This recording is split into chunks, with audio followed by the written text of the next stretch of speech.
con el género desde tres perspectivas diferentes y cuál ha sido la relación, cuál ha sido la respuesta del derecho internacional frente a esta relación del derecho local y de los derechos de los estados frente a la violencia de género. Entonces, lo que voy a hacer es que voy a mostrar el derecho desde tres perspectivas diferentes. El derecho avalando la violencia contra las mujeres, el derecho en silencio frente a la violencia contra las mujeres y finalmente el derecho prohibiendo la violencia contra las mujeres. Son estas tres opciones las que encontramos actualmente aún en la mayoría de los estados.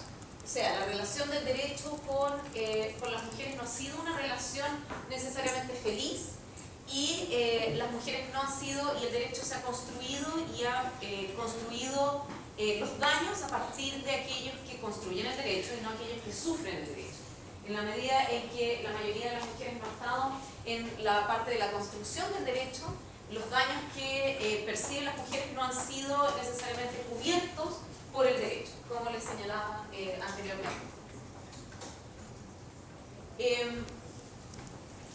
Suena muy fuerte decir que el derecho ha avalado la violencia contra las mujeres, pero lamentablemente no es incorrecto. Y históricamente esto ha sido mucho más correcto que hoy, y entonces uno podría decir, bueno, pero hoy ya no hay, ya es difícil o es imposible encontrar situaciones donde el derecho avala la violencia contra las mujeres. El ejemplo más patente de derecho avalando la violencia es la histórica aceptación de la violencia del marido hacia la mujer, que derivaba del derecho que tenía el marido para obligar a su mujer el derecho que tenía el marido de disciplinar a su mujer y la obligación que tenía la esposa de obedecer al marido. Entonces, acá les traje algunos, por ejemplo, algunos ejemplos de esta violencia aceptada y legitimada por el derecho. El artículo 133 del Código Civil chileno, en su versión original, señalaba que el marido tiene derecho para obligar a su mujer a vivir con él y seguirle a donde quiera que se traslade a su residencia. Cesa ese derecho cuando su ejecución acarrea peligro inminente a la vida de la mujer. La mujer, por su parte, tiene derecho a que el marido la reciba en su casa. O sea, el marido no puede votar a la mujer, pero la mujer no podía tampoco irse. Y yo remarqué aquí en esta diapositiva peligro inminente a la vida de la mujer, porque todo lo que no fuera un peligro inminente a la vida de la mujer no gatillaba el derecho a poder salir de la casa. Ese me parece que es un ejemplo histórico bastante relevante de cómo el derecho ha avalado la violencia en contra de las mujeres.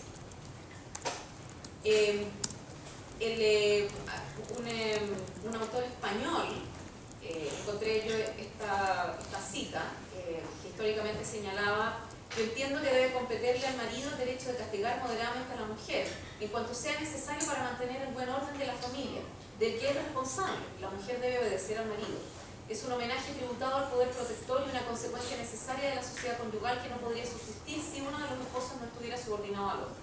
Es decir, vemos aquí entonces también una construcción especial de la familia que no está basada en esta igualdad donde todos tienen los mismos derechos y las mismas obligaciones, sino una familia, una construcción donde algunos tienen unos derechos y otros tienen otros derechos y otras obligaciones. Y cada uno tiene una función que cumplir. Y cuando se sale de esa función, el derecho entonces reprime, el derecho controla.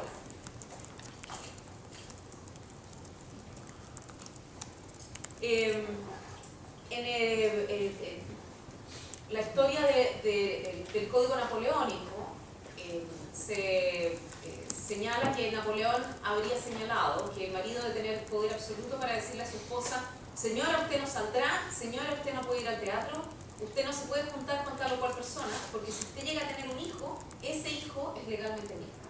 Entonces el control de la sexualidad, como pueden ver, también está relacionado con esta violencia.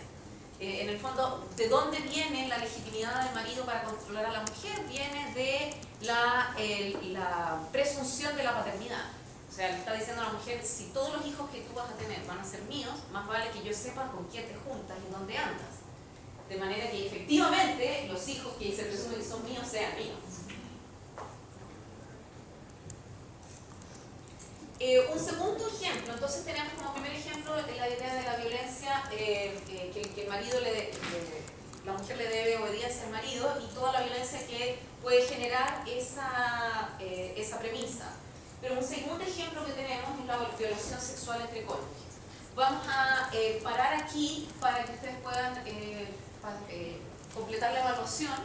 Luego vamos a hacer un pequeño break de 5 minutos. Como tienen que hacer la evaluación, no puedo hacer un break mucho más grande. Y luego entonces continuamos. Gracias. De la división con la que yo voy a presentar este tema, es una división que tiene que ver con la relación del derecho con la violencia de las mujeres. Y una de las posibilidades de esta relación es la violencia aceptada por el derecho, en aquellas oportunidades donde el derecho no solo ha dejado en invisibilidad a las mujeres, sino que las mujeres han sido objeto de la criminalización del derecho. Uno de los ejemplos que veíamos era el tema de la violencia doméstica como un corolario de esta obediencia de la mujer al marido, que históricamente se mantuvo durante muchos años y yo diría que probablemente en ningún país se mantiene esta diferenciación donde se le permite al marido el castigo moderado de la mujer, donde el derecho avala la violencia contra las mujeres. El segundo ejemplo que les quería traer a la luz como un ejemplo histórico es el de la violación sexual entre cónyuges. Que si a un estudiante de derecho en primer año uno le dice, bueno, la violación sexual, o en derecho penal, no en primer año, pero un estudiante de derecho penal, uno le dice, bueno, la violación sexual será penalizada entre cónyuges, lo más probable es que la mayoría de los alumnos digan sí, por supuesto, ¿por qué no? Hoy, en el siglo XXI. Y también probablemente en los 80 y los 90. Aun cuando durante todo el siglo XX en muchos lugares la violación sexual aún era una exención a la penalización de la violación sexual. En México, por ejemplo, recién en 2005 la Corte Suprema terminó con dio la interpretación correcta, formalmente eliminando la exención de la violación sexual. Pero hasta el 2005 había distintos tribunales que interpretaban la violación sexual ya sea como una exención o como un atenuante de responsabilidad penal, diciendo que en realidad no era posible la violación sexual entre cónyuges porque a lo más lo que podía haber era un abuso de derecho, ya que al momento de contraer matrimonio se había aceptado una obligación de estar disponible para la relación sexual. ¿Por qué? Porque el matrimonio, uno de los objetos del matrimonio es la procreación. Y para que haya procreación tiene entonces que haber relaciones sexuales. Y por lo tanto, el que uno de los cónyuges se niegue a tener relaciones sexuales iría en contra del objeto del matrimonio, que era la procreación. Y por lo tanto, entonces, si hay una obligación del matrimonio de esa naturaleza, a lo más que se le podría exigir a los cónyuges es que ejerzan su derecho en forma responsable. Y si lo ejercen de una manera que produce daño, entonces es el otro daño, esos otros daños accesorios son aquellos que serían penalizados, pero no la violación, no la relación sexual no consentida o abusada, fuera del ámbito de autonomía sexual de la mujer, sino que el daño que produjo, el daño físico que se produjo, por ejemplo, el uso de cuchillos, etc. O sea, la descripción específicamente de esta sentencia que yo traigo a relación acá, o de las sentencias a las que se refiere esta sentencia de la Corte Suprema Mexicana, son increíblemente gráficas y brutales en la violencia de la descripción que generó el caso sobre violación sexual. Y aún con la brutalidad, lo horroroso de la descripción, los tribunales hacen toda una estructura de que aquí en realidad no puede haber violación sexual. Por ejemplo, lo que señala esta parte dice el derecho mutuo al debido carnal lo adquieren los cónyuges en la celebración del matrimonio. La imposición de un cónyuge hacia el otro de la cópula normal mediante la violencia no configura el delito de violación, sino que se traduce en el ejercicio indebido de un derecho, por lo que de existir este tipo legal solo se podrá sancionar por este delito y en su caso contrario únicamente por las lesiones que resulten de la ejecución de la violencia. Esta es una referencia a la sentencia del 2005 que hace referencia a la contradicción de tesis de una sentencia del año 92 de la segunda sala en materia penal de la Corte Suprema de México.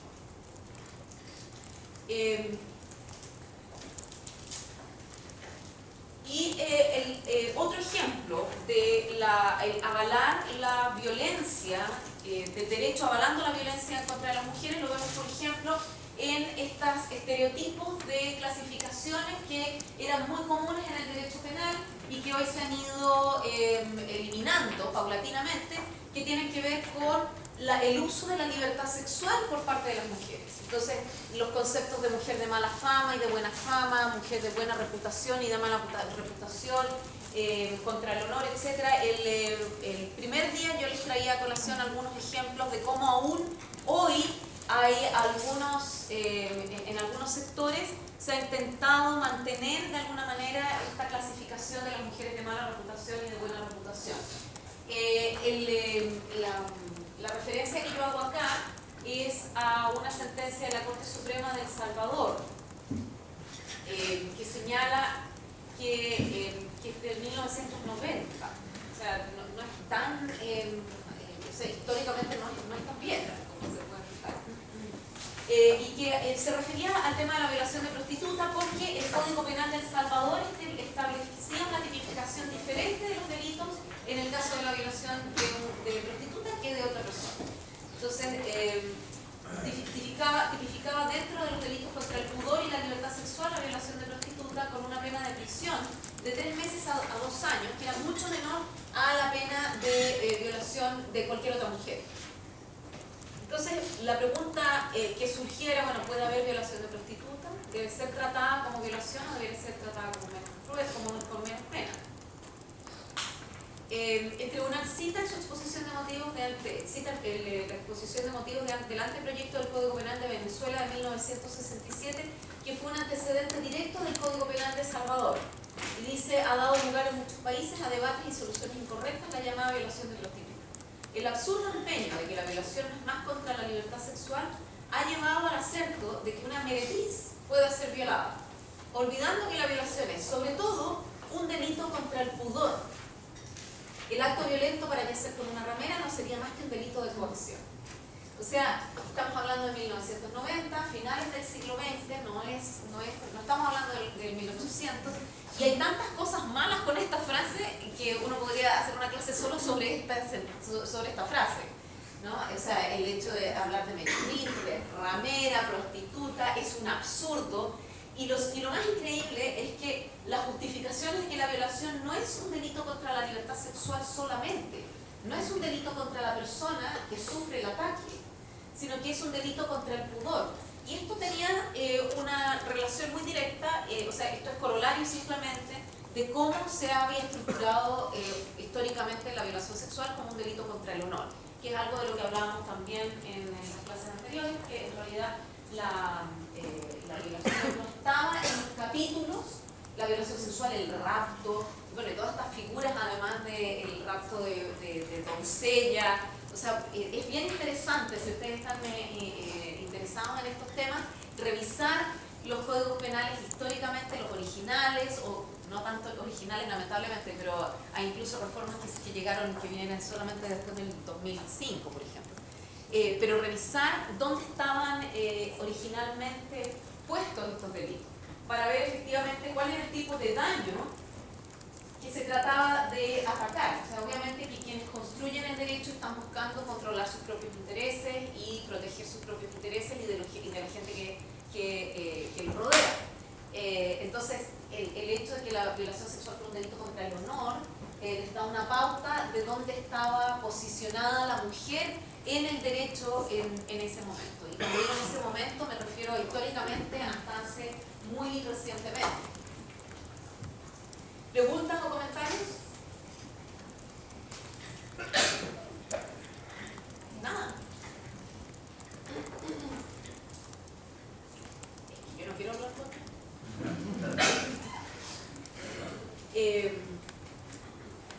bueno, aquí artículo 196 puede ser considerado como un tipo de violación atenuada en atención al sujeto pasivo que no llena las condiciones de moralidad sexual exigidas para el tipo de violación previa. O sea, lo que se está protegiendo en la violación sexual es el control de la sexualidad también. Y un tercer tipo de elementos, entonces hablamos de la obediencia del derecho a castigar moderadamente a la mujer, la violación entre cónyuges, la violación sexual diferenciada dependiendo del prestigio de la mujer o del tipo de historia que la mujer llevase. Y tenemos también la confusión de la víctima en los delitos sexuales, o sea, ¿quién es la víctima? Por ejemplo, el matrimonio como eximente de responsabilidad penal. Hasta el año 2006, por ejemplo, ahora no recuerdo qué país es el que puse yo aquí. Decía extinción del delito por casamiento. El matrimonio del ofensor con la ofendida extingue el delito o la pena en su caso, tratándose de los delitos de violación, atentado violento, pudor, estupro y rapto. Esto en Latinoamérica, por regla general, todos los códigos penales tenían estas reglas. Que se casaba con la víctima no tenía que pagar porque había un eximente de responsabilidad. Sofía me envió hoy una nota de prensa con varios países que mantienen este tipo de regulaciones hoy. Me parece que este artículo que les estoy poniendo acá, que lamentablemente no puse de qué país, me parece que es de El Salvador. Pero por lo menos hasta el año 2000, tanto El Salvador como Venezuela, Brasil, había muchos países que aún mantenían en sus códigos penales la eximente de responsabilidad penal del violador si es que se casaba con la víctima.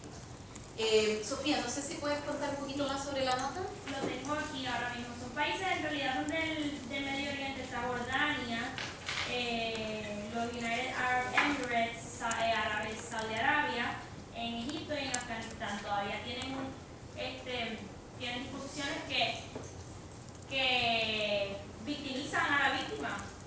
Bueno, en algunos países es que penalizan a la víctima. Claro, y no solo que penalizan a la víctima en el sentido que la víctima queda indefensa frente al ataque y es incluso entregada al perpetrador, sino que es muy difícil perseguir el delito de violencia sexual, por ejemplo, debido a que las restricciones a la libertad sexual de la mujer son tan amplias que cualquier tipo de denuncia que establezca que ha habido violencia sexual en su contra implica aceptar que esa persona ha estado con un varón sin que haya habido nadie más alrededor o sin autorización. Entonces, aun cuando haya sido la fuerza, eso en sí es un delito donde se victimiza, donde la mujer también sale perdiendo. Inclusive aquí hay un caso mencionado, pero un poquito en United Arab Emirates, que está una muchacha noruega que trabajaba en Dubái, sí, fue víctima de una agresión sexual y cuando ella fue a la policía a denunciarlo, pues entonces ella estuvo encarcelada porque había tenido illicit sex, o sea, sexo ilícito, porque no estaba casada con la persona. Entonces, pues nada, me imagino que por haber sido ella de otro país o algo, pues la perdonaron y no la hicieron cumplir la pena de los 16 meses que conlleva ese delito de haber tenido sexo fuera del matrimonio. Claro. ¿Cuál podría ser el razonamiento para eximir de responsabilidad penal al violador si se casa con la mujer atacada? Ella lo perdonó. Porque hay consentimiento que la está perdonando, que hay consentimiento implícito. Pero que piensan que se lo buscó.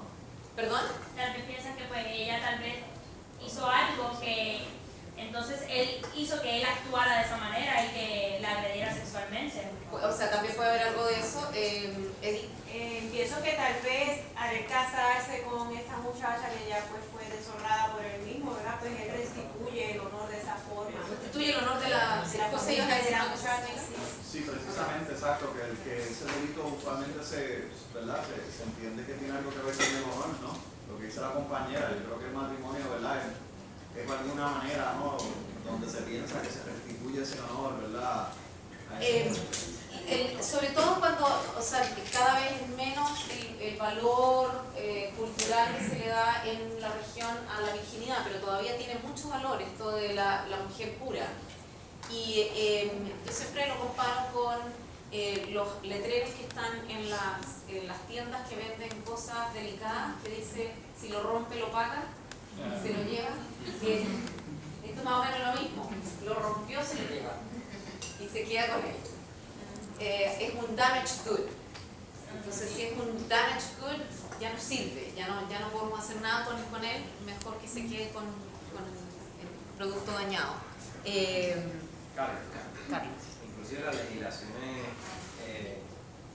establecen a veces de forma implícita conceptos de violencia de género que se podrían asociar a violencia de género. Por ejemplo, en Puerto Rico hay una ley que es la ley de protección a los menores y hay una parte en los articulados de agresión sexual, de maltrato sexual hacia menores de edad, nadie cualifica para un programa de desvío. Un programa de desvío para que no vaya a la cárcel.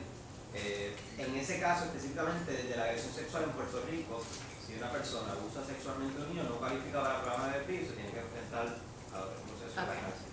Entonces, la ley, comparándolo con la ley de violencia doméstica que nosotros tenemos, la ley 54, específicamente la ley 54, para cuestiones de agresión sexual, de abuso sexual conyugal, sí existe el programa de desvío. O sea que una persona en Puerto Rico, si es por su primera vez que abusa sexualmente de su esposa, no iría a la cárcel. Habría la posibilidad de que no fuera a la cárcel y que pudiera cumplir con el programa de desvío. Y vemos como la legislación, pues lo que está diciendo es, mira, si es la primera vez, pues vamos a dejarlo, puede ser que no pase de nuevo, no vaya a la cárcel, vamos a ver si ese matrimonio, algo tan fuerte como es el abuso sexual.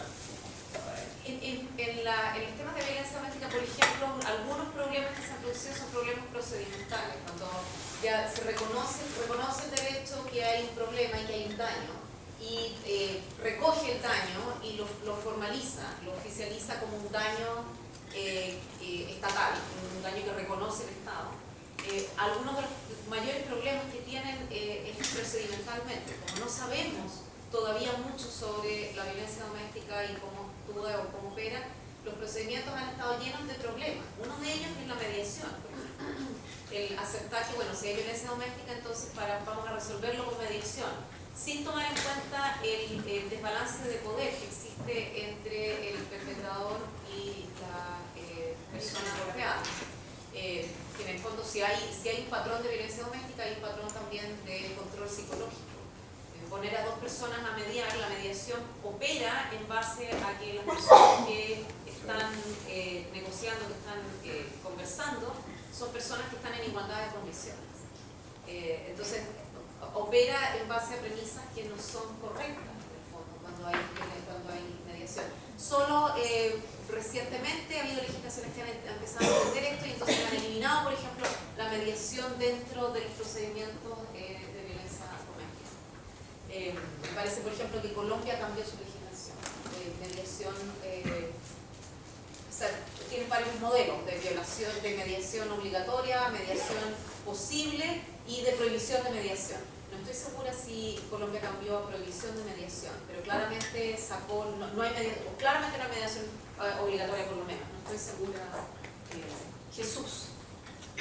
Profesora, y en el caso de múltiples violaciones, o sea, de múltiples violadores, si ella se casa con uno, entonces perdona a ese, pero los demás se quedan con la pena, o igual, si ella se casa con uno, se sobreentiende que perdonó a los demás. Poligamia, ¿no? O se tiene que casar con todos ellos. Se tiene que casar con todos ellos. No, efectivamente, yo no sé cómo habría que estudiar bien el tema de cómo históricamente se daban esos casos. Yo no creo tampoco que el eximente de responsabilidad de casarse con el perpetrador haya sido muy frecuentemente utilizada en la región. Puede que esté equivocada, o sea, uno parte de la base que las cosas más absurdas no pasan y después uno se sorprende de ver que las cosas más absurdas pasan.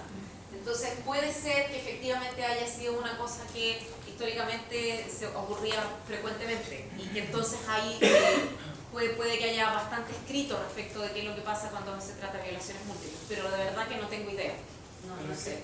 Él sí de Sofía. Me parece hasta contradictorio el hecho de que la víctima se case con el violador.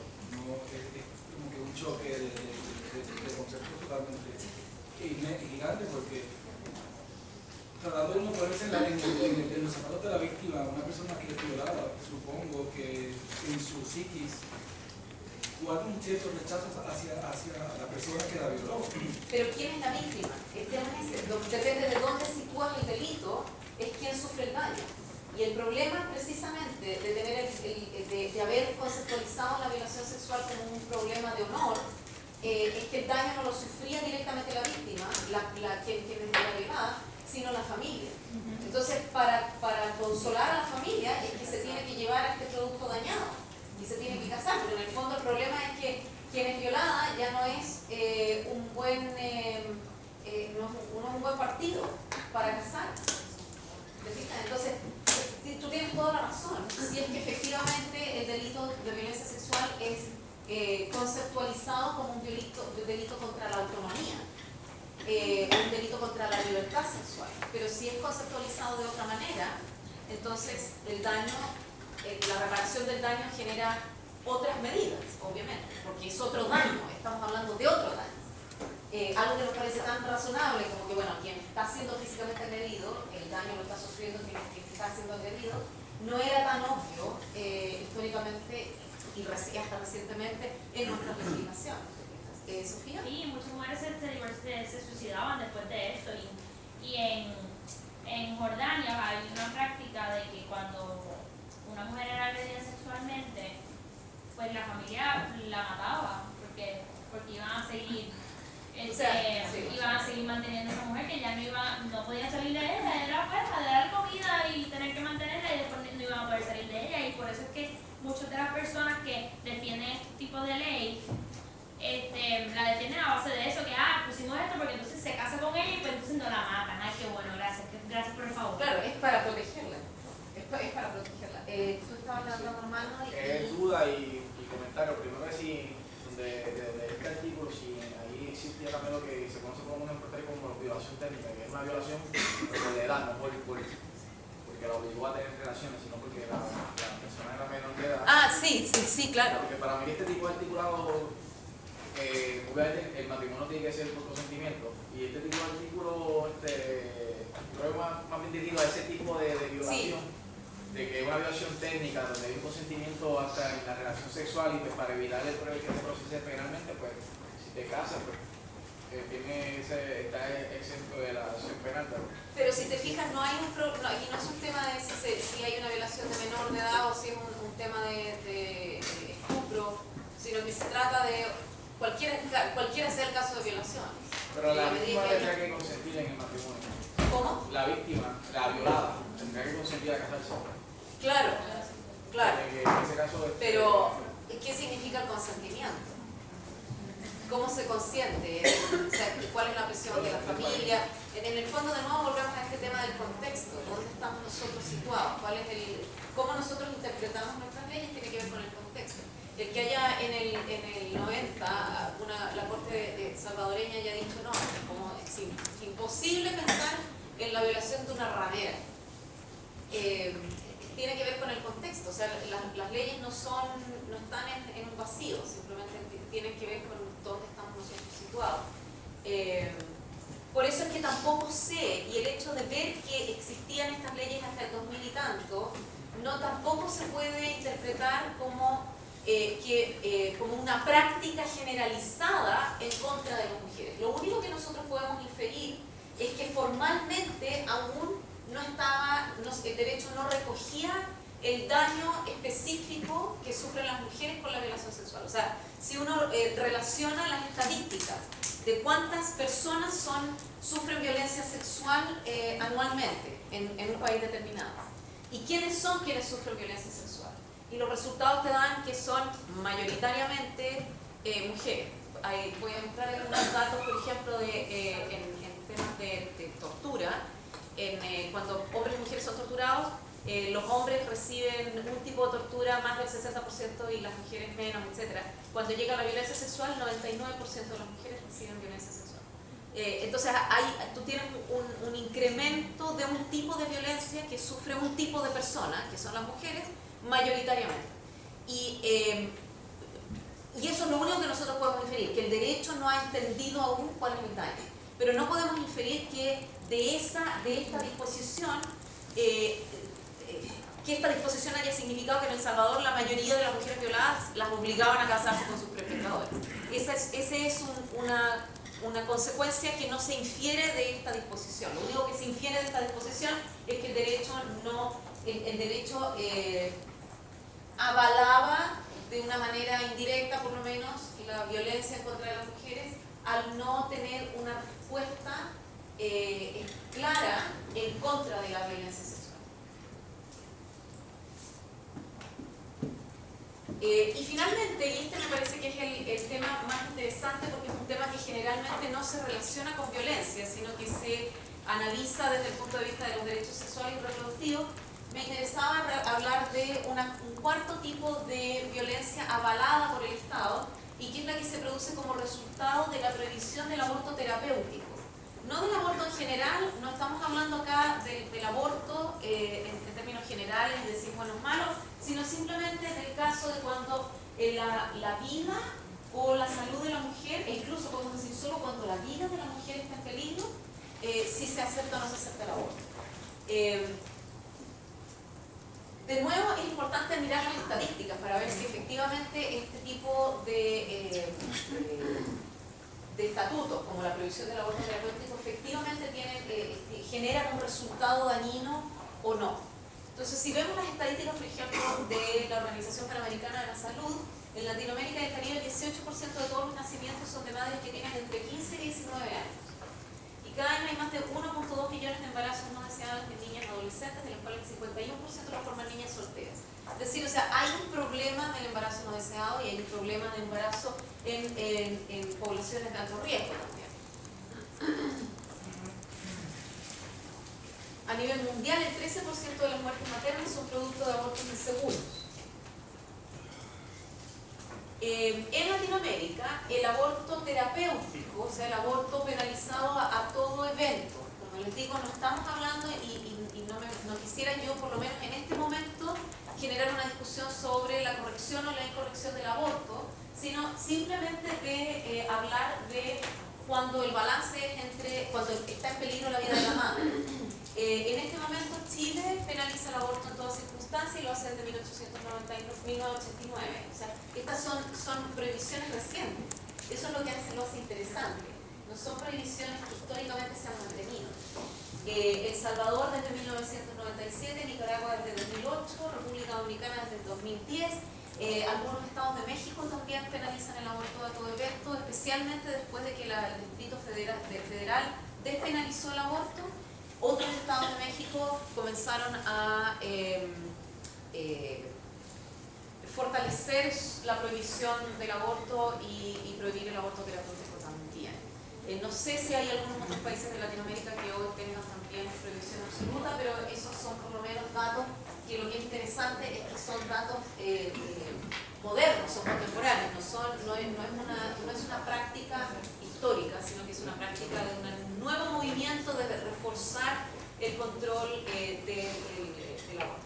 ¿Por qué yo digo que esta es un ejemplo de violencia avalada por el Estado? Y es porque frente a el peligro de la vida de la madre, el Estado ha tomado una decisión a priori.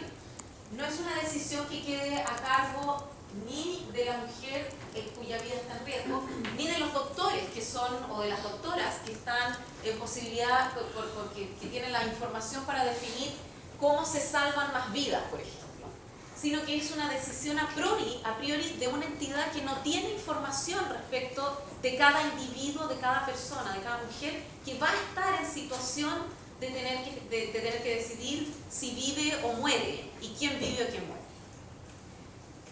Y entonces, en el fondo, lo que está haciendo el derecho es decir, entre la vida de una mujer y la vida de un potencial ser humano, o incluso entre la vida de una mujer y la vida de otro ser humano, dependiendo de cuál sea la postura que ustedes quieran adoptar, a priori decimos que la vida de la mujer vale menos. independiente de cuántos hijos tenga, independiente de cuál sea su historia, independiente de qué tan dramática sea su vida, etcétera, etcétera. No hay posibilidad de ponderación. La vida de la mujer vale menos. En la medida en que la mujer no pueda llevar a término un embarazo, su vida vale menos. Y eso entonces es un acto a priori de violencia en contra de las mujeres. No permite esa ponderación, no le está permitiendo a nadie hacer ese ejercicio de, bueno, veamos caso a caso cómo se da esto.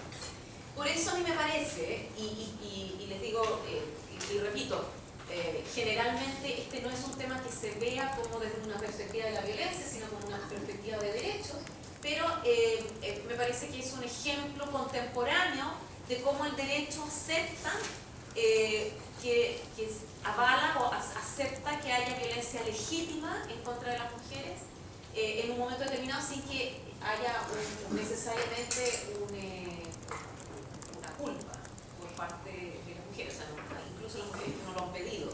Niñas, pensemos en los casos verdaderos, o sea, no estamos hablando de vinieron los marcianos y pensemos que qué pasa si vienen los marcianos, no, estoy hablando de casos reales que pasan a día, violación de niña de 9 años por su padre, por su padrastro, queda embarazada y no puede tener acceso a aborto porque el aborto está prohibido en todo evento.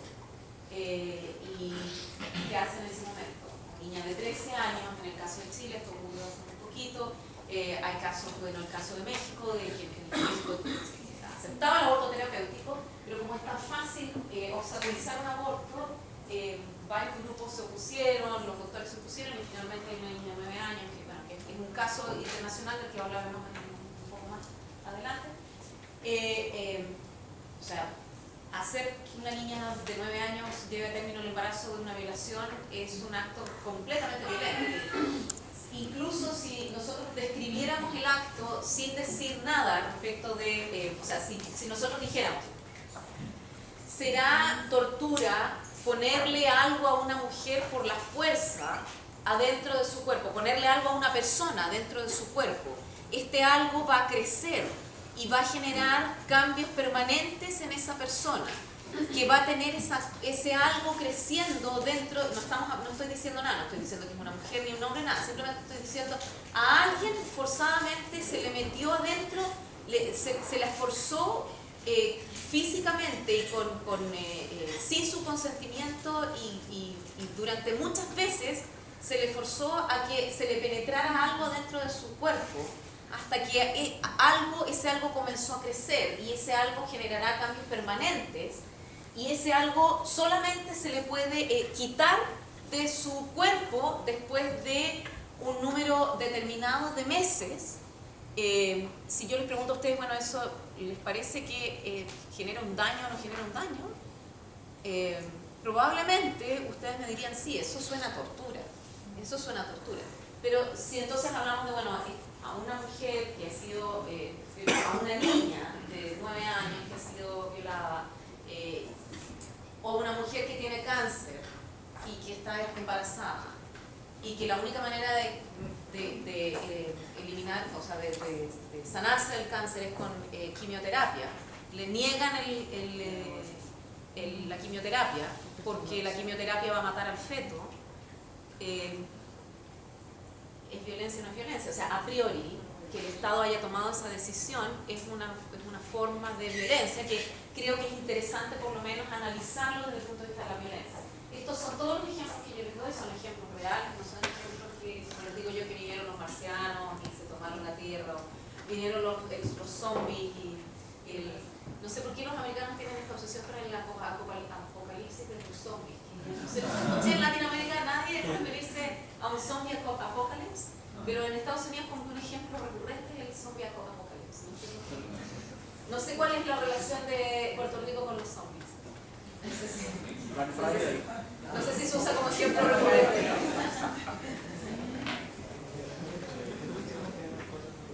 El Código Penal de Nicaragua, por ejemplo, en el 2008, señala que quien provoque aborto con el consentimiento de la mujer será sancionado con la pena de 1 a 3 años de prisión.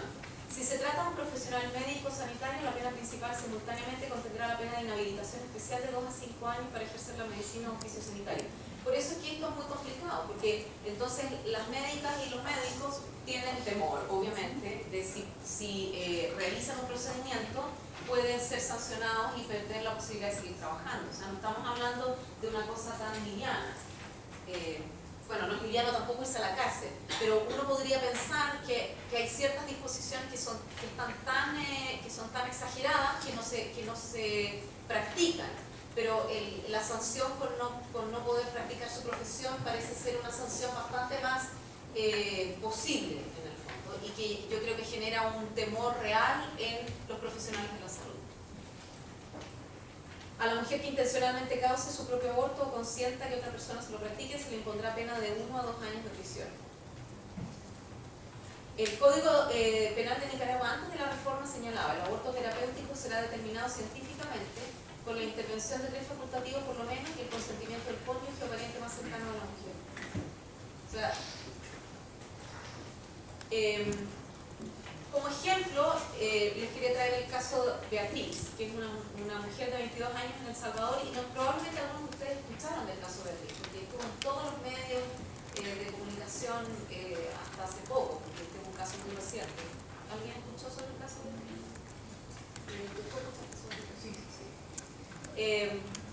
Mujer salvadoreña, 22 años, que padece de insuficiencia renal y de lupus, tiene ya un hijo de 2 años, que cuando tuvo ese hijo de 2 años ya tuvo muchas complicaciones por el lupus. Y está embarazada de un feto con encefalo. Por su condición de salud se trata de un embarazo de alto riesgo que puede llevar a la muerte de Beatriz. El sistema de salud está convencido que debe hacerse el procedimiento de Beatriz. La ministra de Salud recalca que espera la resolución de la Corte Suprema de Justicia, donde se apeló el caso, ya que la Constitución de la República prohíbe el aborto. Beatriz ha presentado un recurso de amparo ante la Sala Constitucional de la Corte Suprema solicitando que se le autorice el aborto terapéutico. Y la declaración de un médico en la prensa señala: aunque no ha tenido acceso al expediente de la paciente ni ha podido examinarla, el médico asegura que la joven tiene el lupus en etapa inactiva, lo que significa que puede medicarse sin inconvenientes. Sin embargo, el niño va a morir pocos minutos después de nacer. Esta paciente está siendo muy bien manejada en el hospital de maternidad. La están vigilando cuidadosamente, le están monitorizando sus constantes vitales. La realidad es que Beatriz no morirá si recibe la atención médica adecuada, que incluye su observación y cuidado dentro de un centro hospitalario. Detalla un comunicado de prensa distribuido por la Fundación Sí a la Vida. Como les digo, independiente de cuáles sean las posiciones que nosotros tengamos, que cada uno de ustedes tenga sobre el tema del aborto en general, el tema de la prohibición a priori del aborto terapéutico, en caso donde está en peligro de vida la vida de la mujer, hace que este sea un tema distinto, y que yo creo que sería interesante separarlo del tema del derecho al aborto. Y se discutiera como un tema de derecho a una vida, derecho a la vida y derecho a una vida libre de violencia. O sea, aquí hay una sentencia de muerte a priori.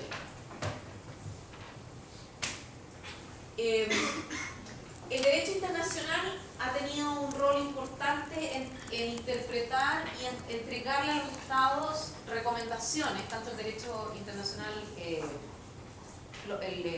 Comité de Derechos Humanos de las Naciones Unidas, el Comité de la CEDAW, por ejemplo, también, y la Comisión Interamericana también se han pronunciado sobre el problema de la crueldad o el trato inhumano respecto de mujeres en situaciones de aborto. El Comité de Derechos Humanos, por ejemplo, en el 2005, en un caso KL contra Perú, donde el autor alega que debido a la negativa de las autoridades médicas a efectuar el aborto terapéutico, tuvo que soportar el dolor de ver a su hija con deformidades evidentes y saber que moriría en muy poco tiempo. Esta fue una experiencia que sumó más dolor y angustia la haya acumulado durante el periodo en que estuvo obligada a continuar su embarazo. La autora acompaña un certificado psiquiátrico, y lo que señala el comité es que dice: la omisión del Estado al no conceder al autor el beneficio de aborto terapéutico fue, en la opinión del comité, la causa del sufrimiento por el cual ella tuvo que pasar. El comité ha señalado en su observación generalmente que el derecho protegido en el artículo 7 del pacto no solo hace referencia al dolor físico, sino también al sufrimiento moral, y que esta protección es particularmente importante cuando se trata de menores. ¿Preguntas o comentarios? Yo sé que este es un tema complicado, que genera muchas como rechazos a priori, y por eso es que yo siempre pido que tratemos de diferenciar el tema del aborto en general por el tema del aborto terapéutico, cuando está en peligro la vida y la salud de la mujer. ¿Tu nombre? Interesante, profesora, que recientemente entrevistaron a un legislador republicano. Perdón, ¿cuál es tu nombre? Emilio. Emilio. De Ohio. Entonces le hicieron la pregunta, él le empuja pues legislación en contra del aborto. Y le hicieron la pregunta en la entrevista que por qué él pensaba que una mujer tomaba la decisión de abortar. Y un legislador que empuja pues esa ley no supo contestar, él se quedó sin palabras. Que es increíble que un hombre que empuja esa ley, que no tiene conocimiento por lo que está pasando a esa mujer, le quite el derecho o le impida pues llevar a cabo un aborto sin él tener conocimiento de por qué es que una mujer toma esa decisión. En el fondo, la respuesta que te daría, por ejemplo, yo creo que ese legislador es que es irrelevante. Es irrelevante lo que quiere la mujer, porque aquí hay un tema mayor, que es el tema de la vida del feto. Entonces, la mujer ha pasado a ser un cargador de alguien, en inglés sería un life support system. Entonces, no es importante qué es lo que está pasando por la cabeza de esa mujer. Y yo no lo quiero frivolizar, la posición. Creo que es una posición que en algunos casos puede ser válida. Y por eso yo creo que para poder avanzar en este tema es necesario separar las distintas etapas y tratar de hablar primero del tema mucho más específico, mucho más reducido, que es cuando está en peligro la vida de la madre. O sea, la mujer que tiene cáncer o que tiene un lupus y que si no la monitorean se va a morir. Y que los médicos y las médicas consideran que lo esencial, la solución en este momento para salvar la vida de ella es interrumpir el embarazo. Ese único, o sea, primero yo creo que habría que ponerse de acuerdo solo en eso. Si podemos ponernos de acuerdo en eso en Latinoamérica, obviamente que hay países donde esta discusión es una discusión que ya pasó, el tren hace rato. Pero como vemos, estas son legislaciones recientes. O sea, es un tren que todo el mundo pensó que había pasado y de repente se da cuenta uno que no pasó, que volvió sin ningún problema. Sí, perdón, ¿sabes que se me olvidó de nota? Ruth. Sí, okay. Veo también que todos los excesos y los extremos en legislación en términos de salud y protección a cualquier tipo de ser humano, pues son los que se debieran trabajar, porque no dejo de pensar cuando leo esto, los casos que acabo de leer los otros días en El Nuevo Día, que es el periódico más importante en el país, de China, y los abortos, y inclusive tratos que son ilegales en China, como es la venta de máquinas para hacer sonogramas, que sí las venden cantidades abismales porque quieren saber si el niño es niña o ¿verdad? Varón o fémina, para entonces hacer abortos selectivos, ¿verdad? Buscando entonces el varón. Pero y obviamente en aldeas donde se hace que esas jóvenes y esas niñas inclusive aborten involuntariamente y las amarran y todo ese tipo de cosas para inducir un aborto. O sea que veo que tanto mientras más tú prohíbas un derecho a tener una selección y a ver los casos, ¿verdad? Individuo por individuo y condición por condición, más vas a llevar a que por ejemplo en la República Dominicana, que está aquí al lado, pues vayan a haber más parteras haciendo abortos clandestinos, como lo había en la época de nuestras abuelas, y obviamente más se afecta la salud y el derecho. O sea, en ambos casos lo que tienen en común los abortos forzados y la obligación y los embarazos forzados es la falta de percepción concepción de la mujer como un ente autónomo, que es capaz de tomar decisiones correctas. Y si uno piensa que no ha pasado tanto tiempo desde que las mujeres tuvieron la capacidad de tomar decisiones en la esfera de lo público, no es tan descabellado pensar que estemos tan atrasados en ver a las mujeres como entes autónomos y tomar decisiones también en relación a su propio cuerpo. O sea, hay una desconfianza respecto de quién toma la decisión correcta. Y entonces el Estado prefiere tomar la decisión a priori que dejar la decisión en manos de las mujeres privadas. Como hay una desconfianza, como que van a tomar una mala decisión. Eso en general, en la discusión del aborto en general, es muy prevalente, y una de las cosas con las que yo me encuentro comúnmente es la discusión de, bueno, pero es que yo tengo una amiga que ella era una suelta de cuerpo y después fue y se hizo un aborto. Y a mí me dan ganas de decir, bueno, pero tu amiga en el espectro general es irrelevante. En el fondo, todos conocemos a alguien, todos tenemos, como dice la canción de Juan Guerra, tengo un primo, todos tenemos a alguien que hizo algo que nos parece que no era lo correcto. Pero nosotros no legislamos para las excepciones, se legisla para la mayoría y se asume que la mayoría va a ser lo correcto. Y que al final, en el fondo al final es quién está en la mejor posición para tomar una decisión.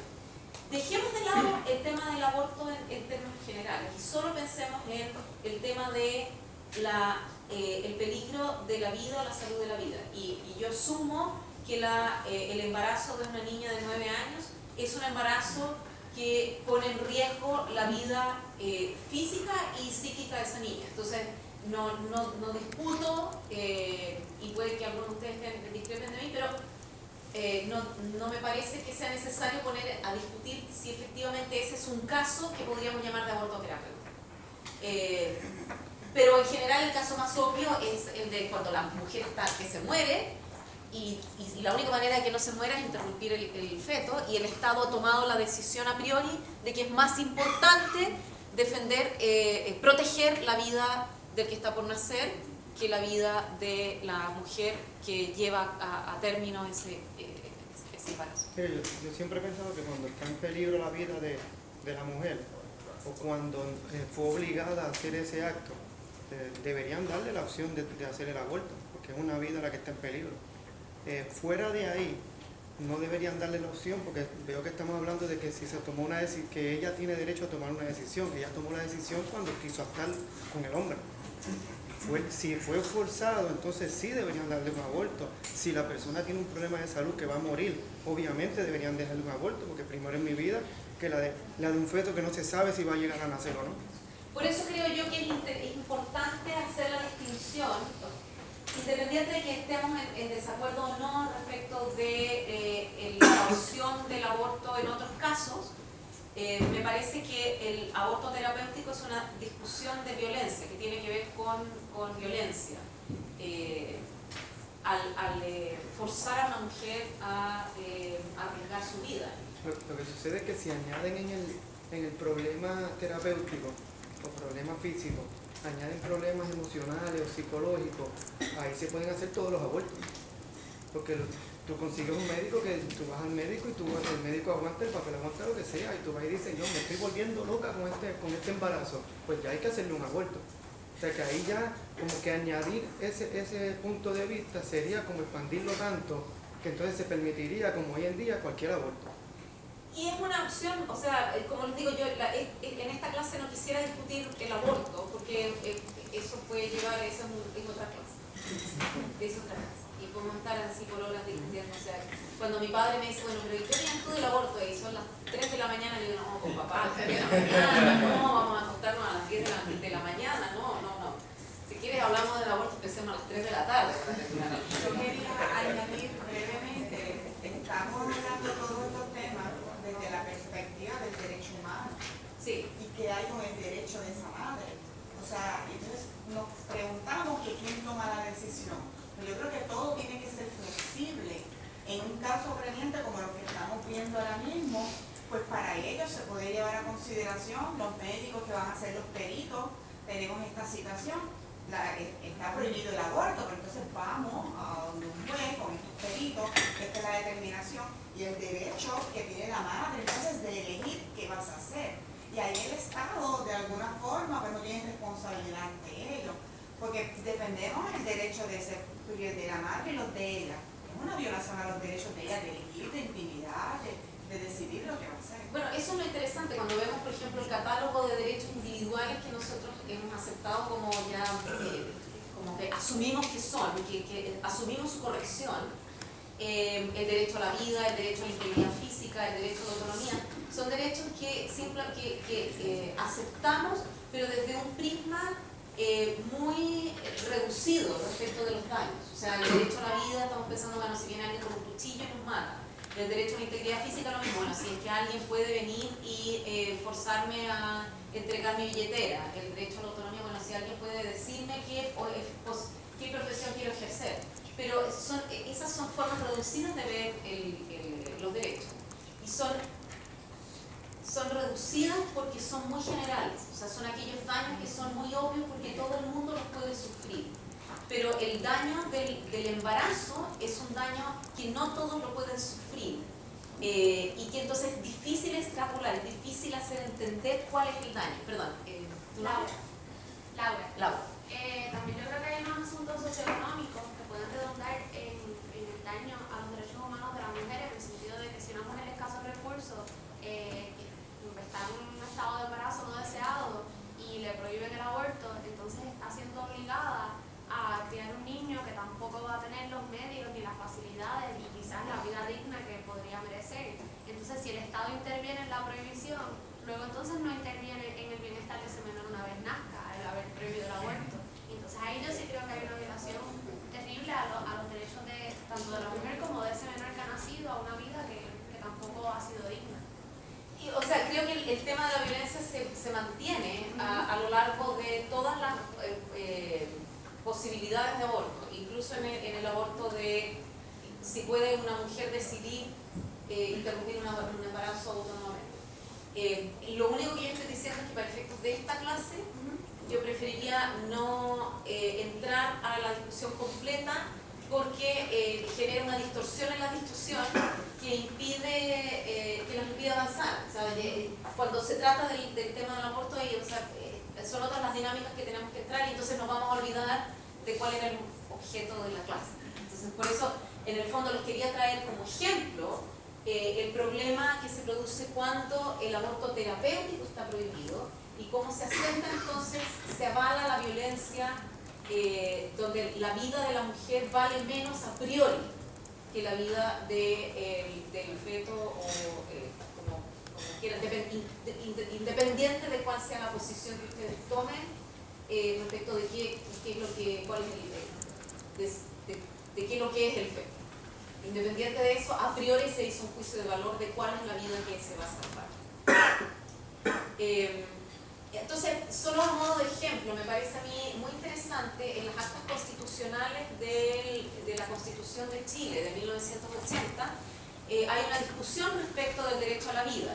Y que se basa que tiene mucho que ver con la pena de muerte, etcétera, y cómo se va a redactar el derecho a la vida en la Constitución de 1980. No nos olvidemos que es una constitución impuesta por una dictadura, la dictadura de Augusto Pinochet, pero lo que es interesante entonces me parecía a mí era traer a la luz la posición, la postura de uno de los ideólogos de la Constitución de 1980, Jaime Guzmán, que señala en las actas del Poder Constituyente, señala: hay personas para las cuales el límite entre el heroísmo y el martirio por una parte y la falla moral por la otra se estrecha hasta hacerse imposible. La mayoría de los seres humanos viven gran parte de sus vidas en una amplia zona intermedia que hay entre ambas, pero la providencia permite, exige o impone muchas veces a un ser humano que ese cerco se estreche y la persona se encuentra obligada a enfrentar una disyuntiva en la cual no queda sino la falla moral por una parte o el heroísmo por la otra. En ese caso tiene que optar por el heroísmo, el martirio o lo que sea. Respecto de la madre y del hijo, no se trata de dos derechos que estén en pugna, porque no se trata de que se tenga que escoger entre matar a la madre o al hijo, porque solo se trata del posible homicidio del hijo. La madre moriría como consecuencia de sus elementos naturales. no se está optando entre dos homicidios, no se trata de dos derechos que están en pugna, se trata de que hay un derecho que será afectado por tratar de preservar no un derecho, sino que un deseo efectivamente comprensible, el deseo de querer vivir. Me parece muy interesante esta descripción de la prohibición del aborto terapéutico, porque refleja la idea de las mujeres como seres diferenciados del resto de los seres humanos.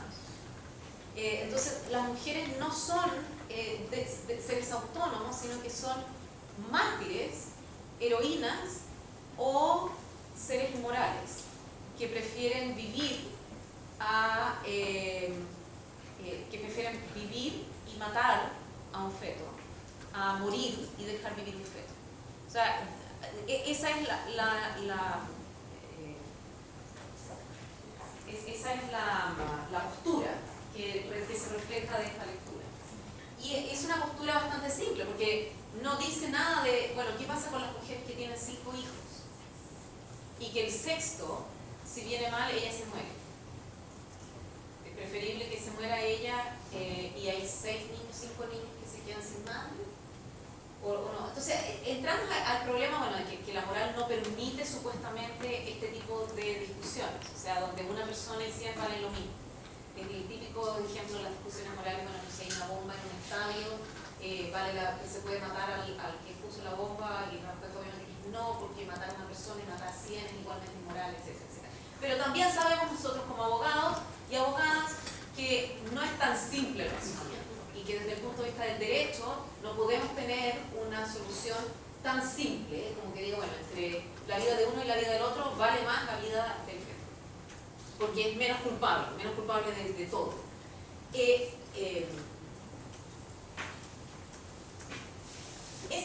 En el fondo son ejemplos que me parecían interesantes a mí desde el punto de vista de cómo el derecho avala la violencia. Como ustedes vieron, la mayoría de los ejemplos que yo traje son ejemplos ya afortunadamente que hemos ido abandonando y que poco a poco hemos ido aceptando mucho más la idea de las mujeres como sujetos de derechos y el derecho a la autonomía, etc.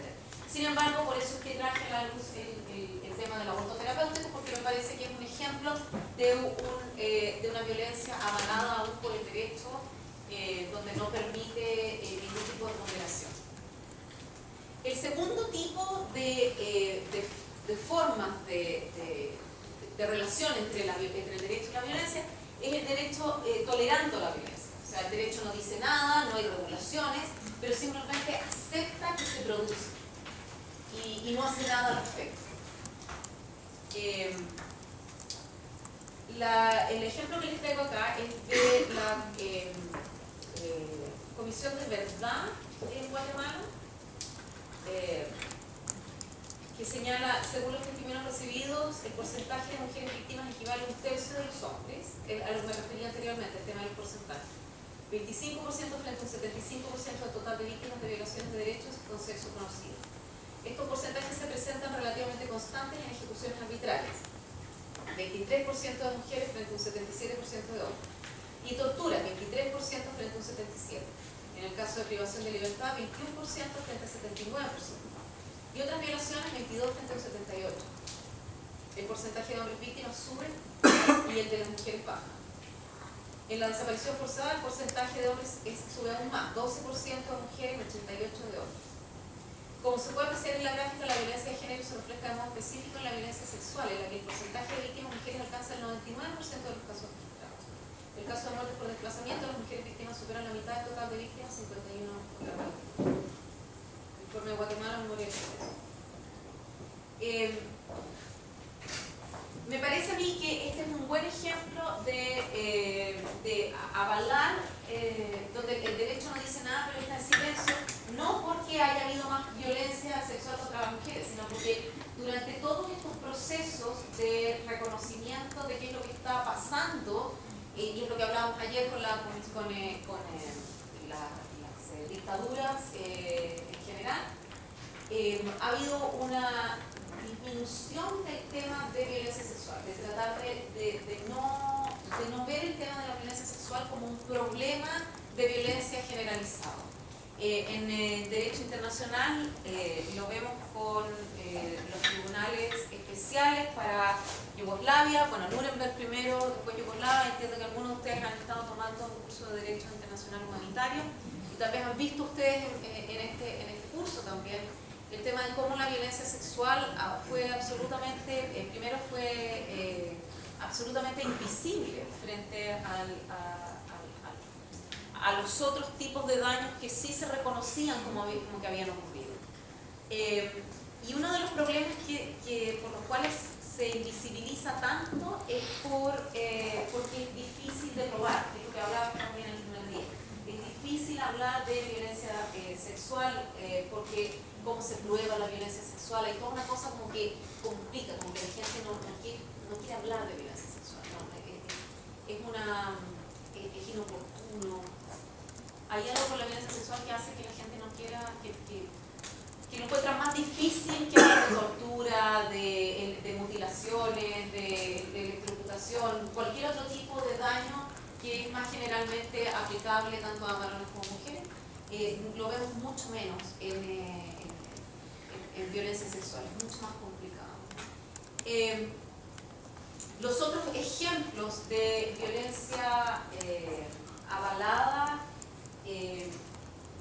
tienen que ver, por ejemplo, con la prostitución o con la violencia doméstica hoy. O sea, históricamente ya vemos que el derecho ha reaccionado y ha establecido ciertas respuestas, pero muchas veces esas respuestas hoy no tienen un problema procedimental. Y entonces el derecho ve que las estadísticas no muestran una gran reacción frente a las respuestas que ellos han estructurado y sin embargo no hay grandes avances en esos temas. Ese es uno de los problemas de la invisibilización de la violencia de género. Una pregunta para ustedes, por ejemplo, ¿ven ustedes algún otro tema, en alguna otra área donde ustedes pueden pensar en violencia sexual que ocurre y el derecho no responde, no hace nada? ¿Se les puede ocurrir en alguna otra área?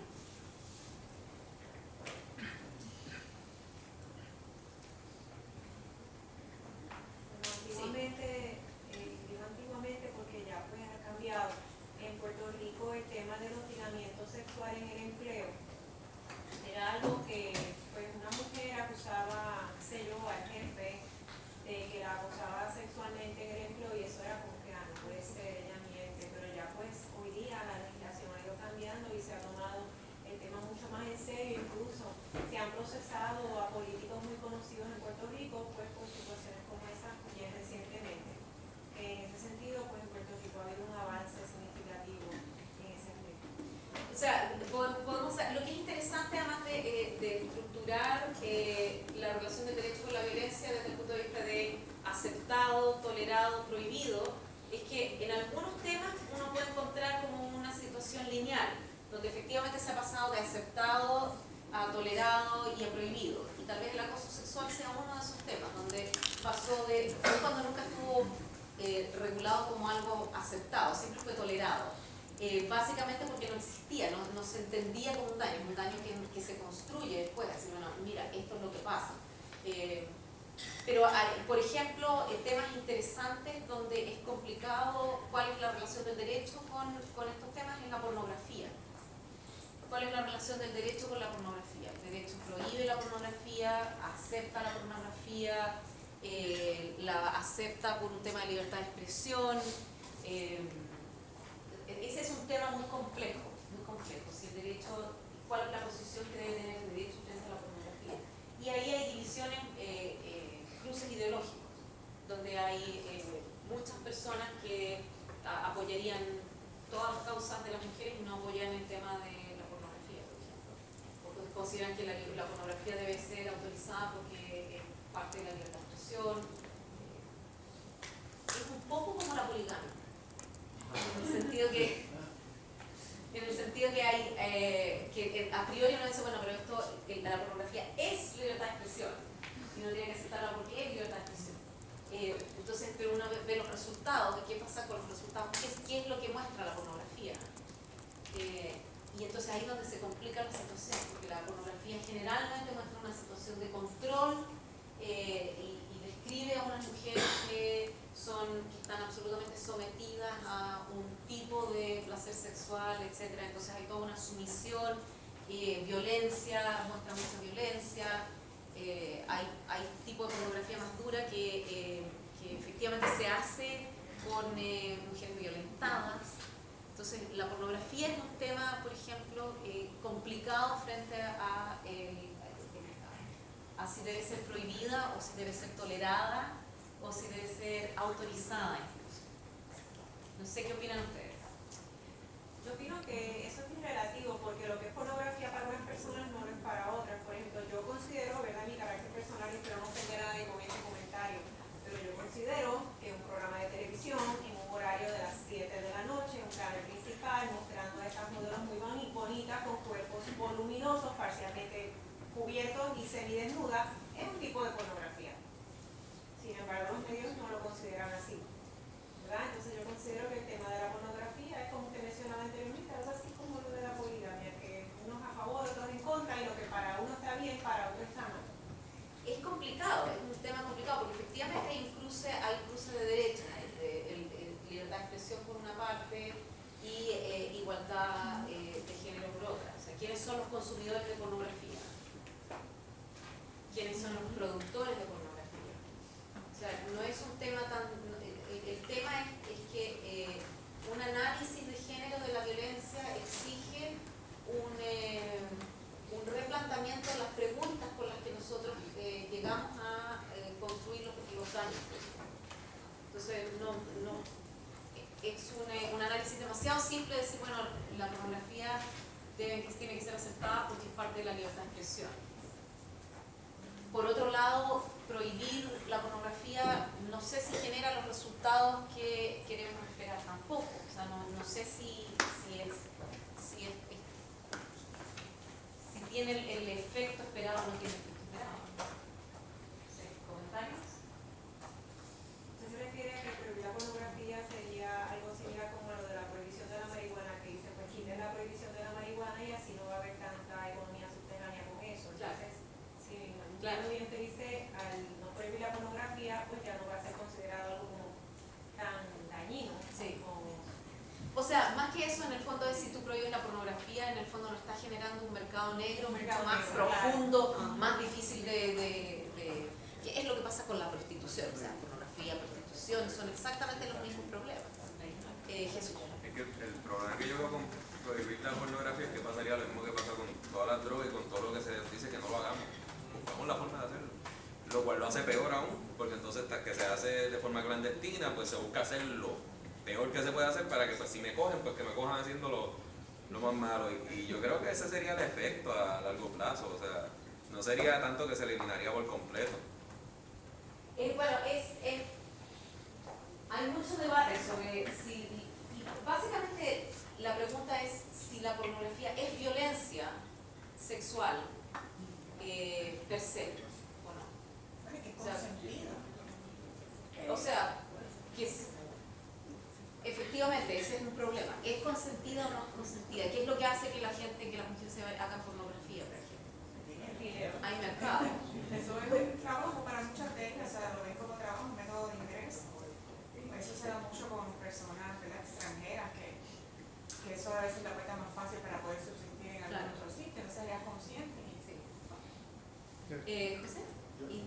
Yo diría que el problema con la pornografía no es que la pornografía en sí es violencia, pues probablemente por lo que hizo la compañera, pues porque es algo consentido, normalmente es remunerado, ¿no?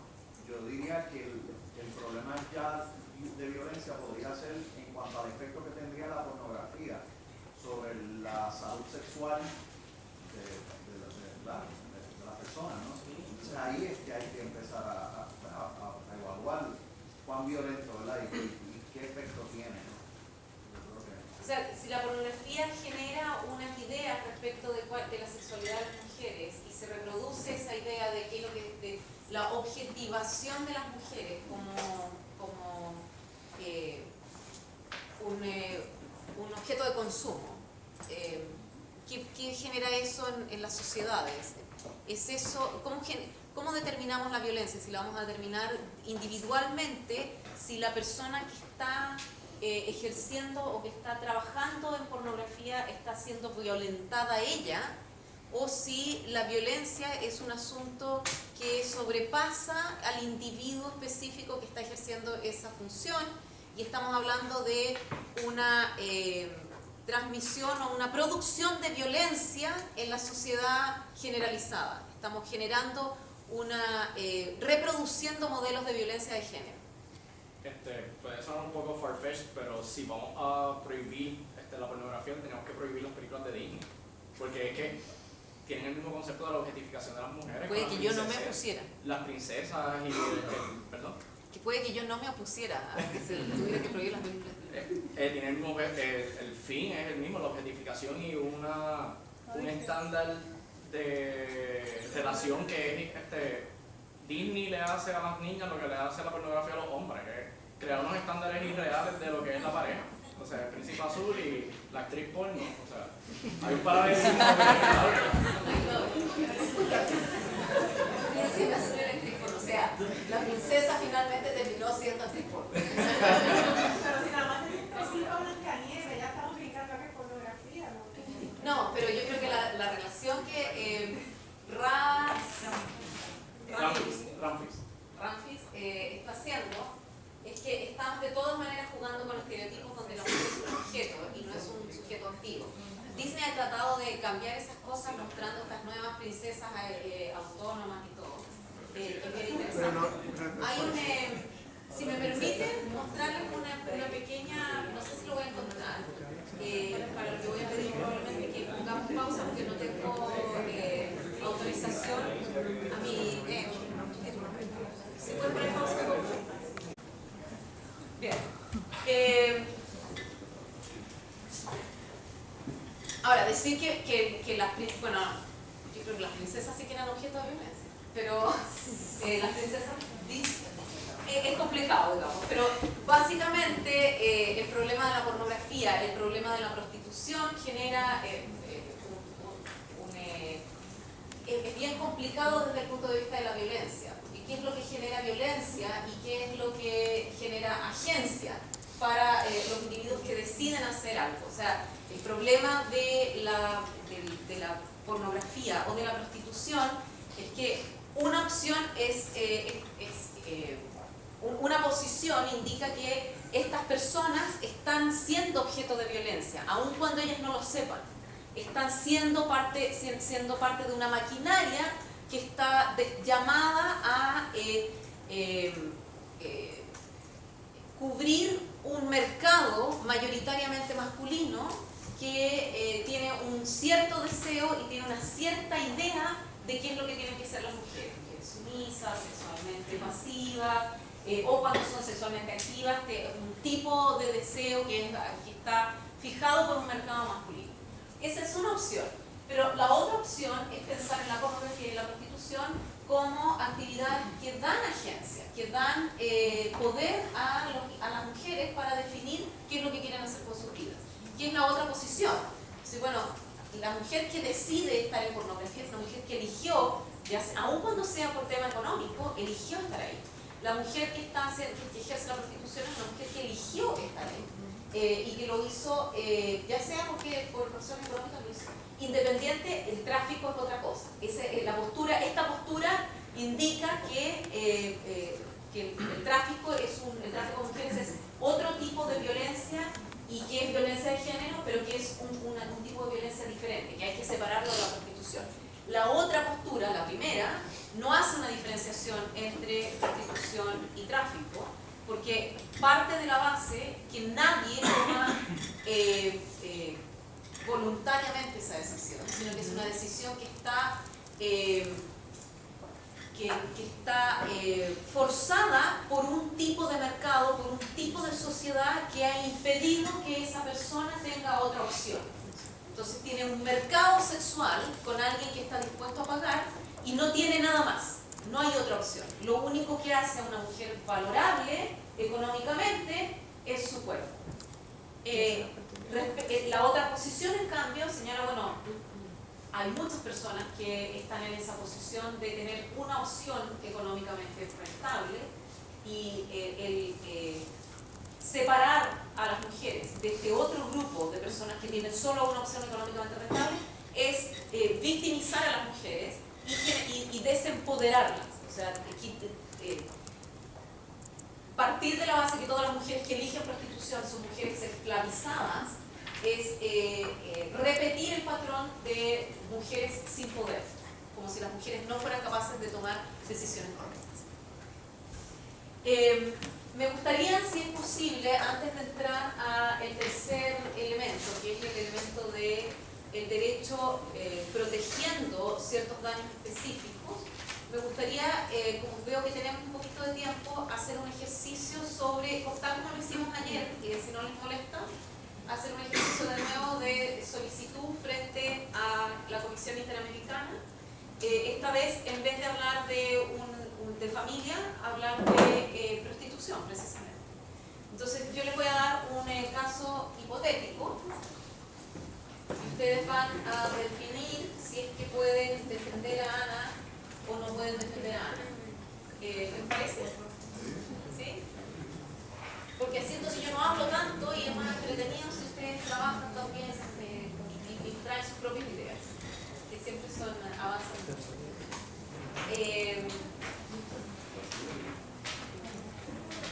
Este es el caso, esta señora se llama Ana también. Ana es una mujer que vive en el sur de Chile. Y en Chile la prostitución no está prohibida, no está penalizada la prostitución. El ejercicio de la prostitución no está penalizado. Sin embargo, los establecimientos donde se ejerce la prostitución están prohibidos. No puede haber prostíbulos. Pero la prostitución está aceptada, no está despenalizada. Ana es una mujer, es una transexual joven que trabaja en las calles del sur de Chile y está aburrida de ser acosada por la policía. Como no está penalizada la prostitución, lo que hacen es que se la llevan por escándalos, por estas figuras penales que generalmente han servido también para controlar a las poblaciones indeseadas de la sociedad, como la moral y las buenas costumbres, etc. Entonces se la llevan, la pegan un poco y la sacan, mucha humillación, etc. Está aburrida además de resfriarse y de enfermarse por tener que estar trabajando en las noches afuera. Está aburrida de el riesgo que corre, de la cantidad de veces que no le han pagado, de la falta de protección, de los riesgos a su integridad, etc. Le ofrecen trabajo como prostituta en un bar. Y ella está muy contenta porque entonces ahora tiene un horario y tiene un salario estable, y sobre ese salario tiene una posibilidad de bono. Entonces el empleador le ha dicho que si ella puede conseguir más de 15 hombres por noche, ella tiene un bono adicional. Y está trabajando en estas condiciones durante 3 meses hasta que, por la economía del lugar, ella la despide. La despiden a varios porque en realidad el bar está sufriendo problemas económicos, entonces el empleador le dice: no, yo no lo puedo tener. Y ella entonces va a la Oficina de Regulación del Trabajo en este país, que de nuevo, dije Chile, pero debía haber dicho auditorio 2, pongámosle auditorio 2, a pedir que la restituyan en su trabajo y que además de restituirla en su trabajo, le paguen los meses en que ha estado sin trabajar. En la Oficina de Regulación del Trabajo le dicen: no, es ilegal contratar las prostitutas, así que no podemos ayudar. Ella va a los tribunales, exige lo mismo y pierde en primera instancia y pierde en apelación. Básicamente pierde en todas las instancias posibles y llega a la ONG donde están ustedes trabajando. Y les pide, les cuenta esta historia. Les dice: bueno, yo después de que sufrí todo esto, entonces lo que decidí, yo ya estaba aburrida de esto, y entonces hice una organización con otras colegas, hicimos una organización que se llama Las Trabajadoras. Y nosotros, esta organización, lo que está peleando es que porque se legalice la prostitución. Y entonces que podamos nosotros trabajar en establecimientos comerciales sin ningún problema y que se nos trate como cualquier otro trabajo. Y que nos dejen trabajar como cualquier otro trabajador y que tengamos derecho a pensión y que tengamos derecho a salud y como cualquier otro trabajo que a nosotros se nos trate igual. Entonces yo quiero demandar a Auditorio 2. Yo supe que ustedes tienen una organización, porque la gente en realidad nadie habla como hablan los abogados. Nadie dice, hemos sufrido una violación a la integridad física y personal, tenemos derecho a un debido proceso justo. Nadie habla así. Entonces, simplemente esta mujer dice, yo no sé qué puedo hacer, pero yo quiero que obligar al Auditorio 2 a que se me respete mis derechos laborales. Eso es lo que quiero. Ese es el caso y ustedes tienen que decidir entonces cada uno en sus grupos si creen que deberían llevar el caso ante la Comisión Interamericana o frente a otro foro internacional, pero pensemos, para no complicar mucho la situación, pensemos solo ante la Comisión Interamericana y si es que efectivamente el hecho de que la prostitución esté despenalizada, pero los establecimientos donde se podría ejercer la prostitución están prohibidos, si eso efectivamente genera una vulneración de derechos de ANA, o si ustedes creen que este no es un caso que debiera llevarse, y en ese caso, ¿por qué no debiera llevarse? Piensen bien que lo que quiere ANA es que se legalice la prostitución. Ella no quiere que le den talleres para poder reconvertirse y ser costurera. Ella quiere que le legalicen la prostitución. Eso es lo que ella está pidiendo. ¿Puedes poner pausa ahora? Bien, la idea de hacerles pensar un poco el tema de la prostitución desde el punto de vista de los derechos humanos y cómo, y efectivamente, qué es lo que, si efectivamente la prostitución es violencia per se, o si el no aceptar la prostitución es violencia y es disminución de las mujeres o de las personas que eligen ejercer la prostitución, es un tema muy complejo. Y lo primero que tal vez el punto más pertinente para esta sesión en particular es que efectivamente aquí hay un daño, pero es un daño que está absolutamente invisible frente al derecho. Tanto así que hay distintos daños. El daño de legalizar la prostitución, Elvis aquí nos mostró una serie de puntos que se han presentado y muchas organizaciones consideran que precisamente legalizar la prostitución es formalizar una violencia generalizada, formalizar una violencia en contra de las mujeres al aceptar que hay un mercado que es particular, que es especialmente masculino, con una demanda especialmente masculina y una oferta especialmente femenina, y que mantiene entonces este control sobre la sexualidad de las mujeres.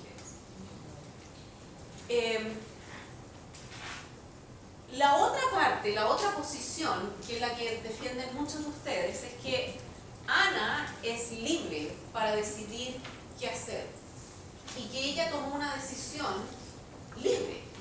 El último punto que señalaban los compañeros en este lado era que las trabajadoras sexuales no quieren la prostitución, no quieren trabajar en eso. Sin embargo, si ustedes hacen una búsqueda de organizaciones, van a encontrar organizaciones de trabajadoras sexuales que buscan precisamente legalizar la prostitución.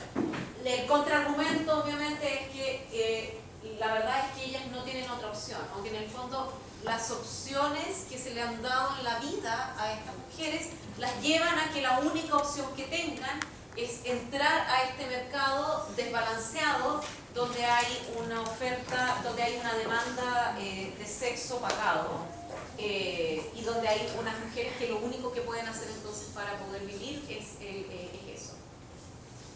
Por otro lado, entonces está la pregunta, bueno, ¿qué es lo que es el empoderamiento? ¿Qué es lo que es la agencia? ¿Por qué nosotros en esta sala podemos decir que en el Auditorio 2 Ana no quiere ser prostituta, no quiere ser trabajadora sexual. Y Ana les está diciendo a ustedes, pero sí, yo quiero.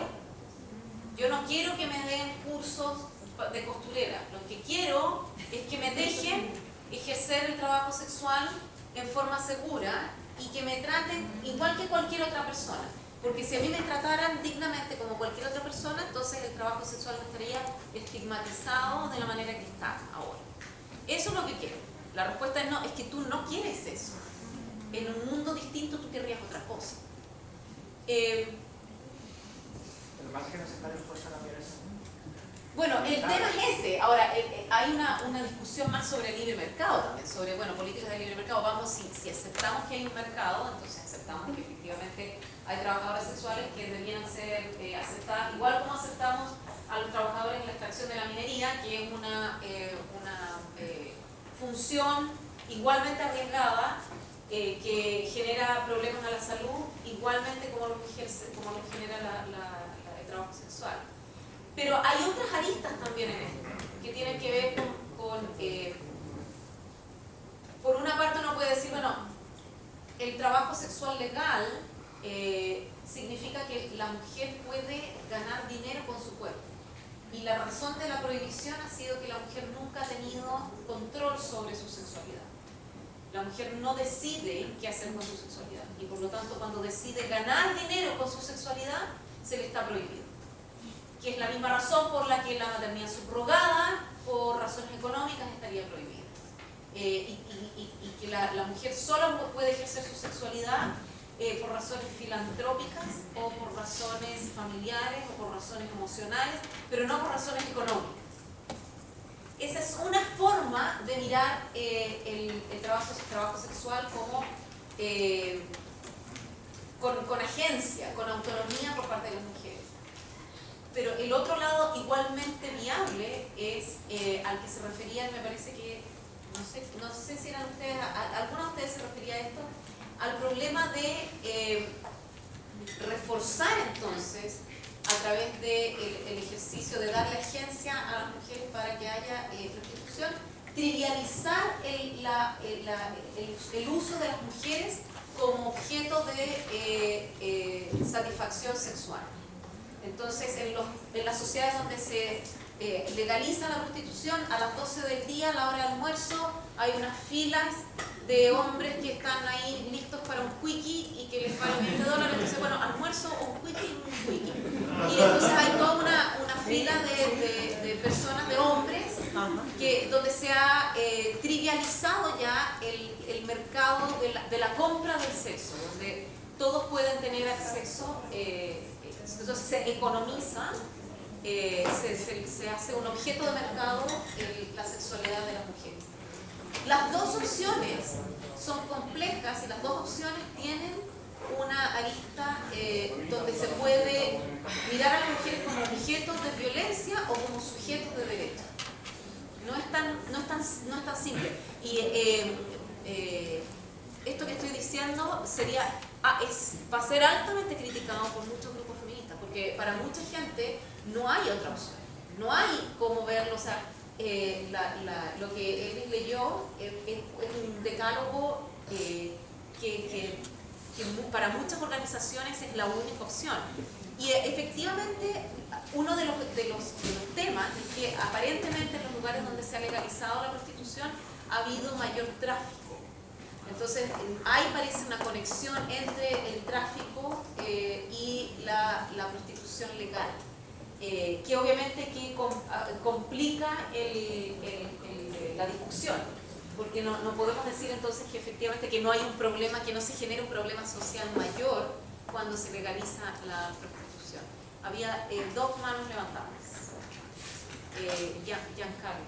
Bueno, lo que pasa es que cuando estaba hablando ahora mismo sobre la prostitución, estamos como que haciendo como que exclusivo de la mujer, pero la prostitución masculina existe también, y aunque no se discute mucho, sería algo neutral en términos de que capital tanto para los hombres y para las mujeres, que normalmente se acosa la sexualidad masculina y las mujeres.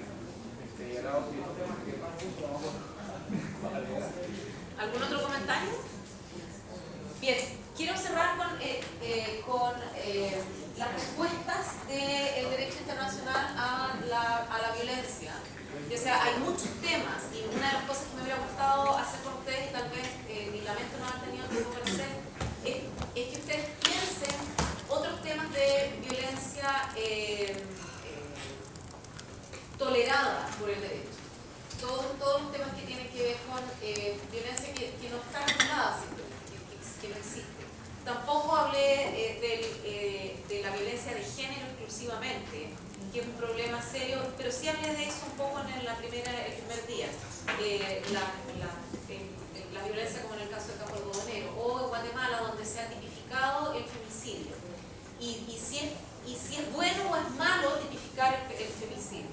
Hay mucha controversia respecto de si es bueno utilizar el derecho penal para con una figura especial de femicidio o si en realidad eso genera un problema mayor para las mujeres al separarlas al seguir manteniendo esta idea de que estos son daños específicos que se resuelven específicamente y entonces haber unos tribunales de mujeres que se van a dedicar a ver las cosas de las mujeres y entonces esta nueva separación entre los derechos humanos y los derechos de las mujeres.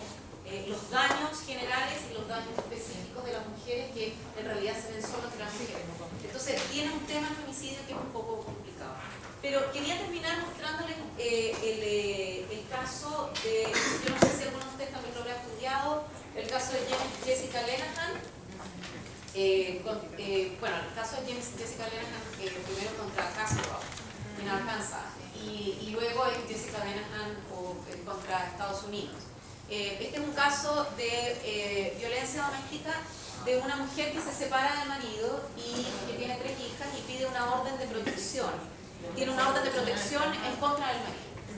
El marido ¿por qué no les muestro les voy a mostrar el clip mejor de manera que puedan es mejor, el clip lo hace mejor.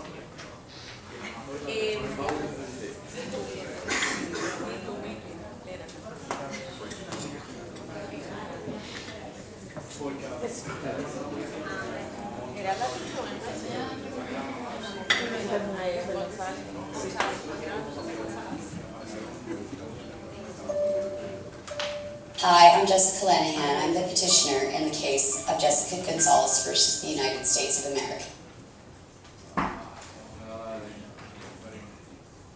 ¿No pasó? La conexión.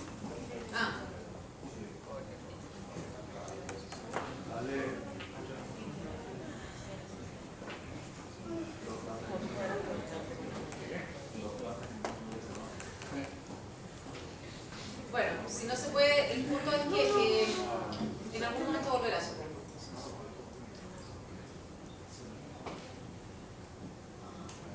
Dejémoslo. Jessica Lenahan tiene una orden de protección y el marido entonces no se puede acercar a sus hijas y a ella a menos que sea en los momentos en que ha sido regulado por esta orden de protección. Las 3 niñitas están jugando afuera, son 3 niñas pequeñas, están jugando afuera en el antejardín y desaparecen. Jessica Lenahan sospecha que fue el marido el que se las llevó, llama a la policía y le dice, necesito que investiguen que mi marido parece que se llevó a las niñas y yo tengo una orden de protección. Y la policía no hace absolutamente nada. Le dice, no nosotros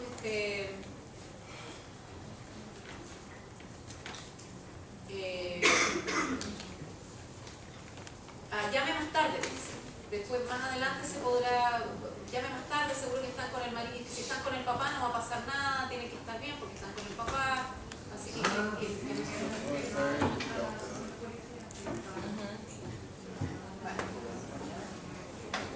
ahí está bajando, déjame un segundo.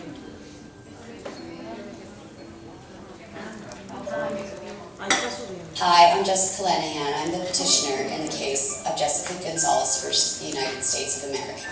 My life's work is to educate Americans that protection from domestic violence is our human right. I was born and raised in Pueblo, Colorado. I'm Native American and Latina. I met Simon Gonzalez when we were children. Through the years, we saw each other off and on and eventually got married in 1990. We had 3 daughters, Rebecca, Catherine, and Leslie Gonzalez. Slowly but surely, just became very controlling in what I wore and who I spoke to, and it slowly crept in over the 10.5 years that we had a marriage. And he started acting really erratic, and threats of wanting to kill himself and threatening his neighbors, I'm gonna die, you're gonna die, somebody's gonna die. He actually tried to hang himself in the garage in front of my children at one time. When you're a victim, you try to portray this life like it's fine, like there's nothing wrong. But when my children were starting to become affected and become frightened of him, I just decided that we're just going to tell the truth. And no matter how painful or shameful I felt at that time, that it was really necessary to do whatever I needed to do as a mother to protect my children. In 1999, I decided I needed a restraining order, that it just got so dangerous for the children. I went before the judge and explained what was going on within my home, and the judge realized that Simon was a danger to me and the children, and that he needed to not be a part of the home at all and needed to stay at least 100 yards from the household itself.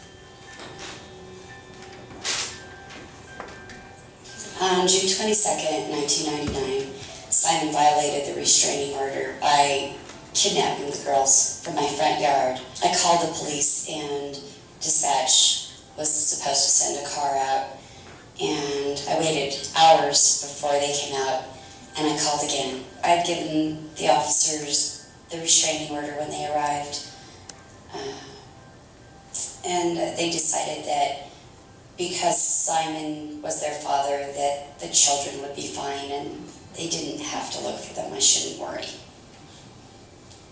because they were with their father. But all in all, they just, throughout the evening, didn't look for them at all. They were very dismissive of any requests I made and belittling to me for even asking them for help. They called me ridiculous at one point.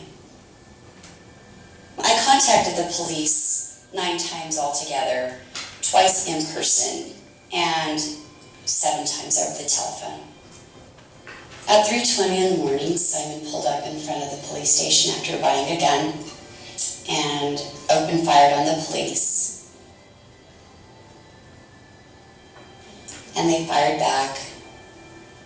Simon died, shot him dead. And then they found the bodies of my 3 children shot to death in the cab of the truck.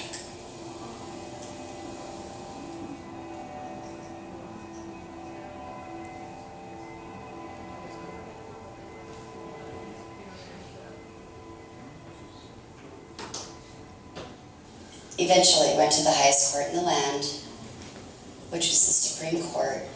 The United States Supreme Court said that I had no constitutional right to police protection or enforcement of my restraining order. So if restraining orders are not enforced, then they're not worth the paper they're written on.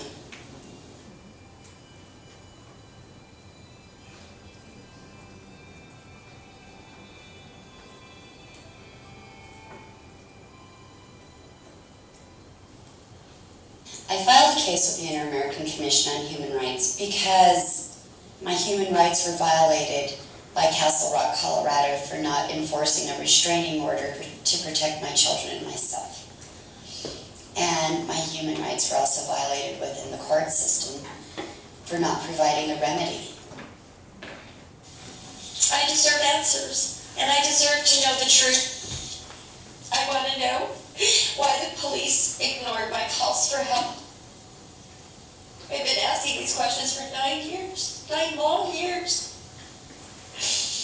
How long will it take for you to help me discover the truth? I know I cannot bring my children back from that night. The emptiness I feel when I remember my daughters and the great lives they might have lived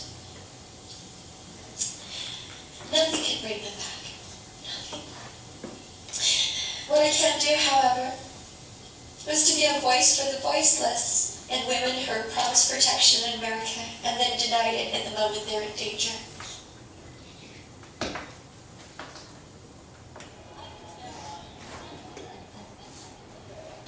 By deciding in my favor, the Inter-American Commission has recognized that the United States allows human rights violations to continue against women and children.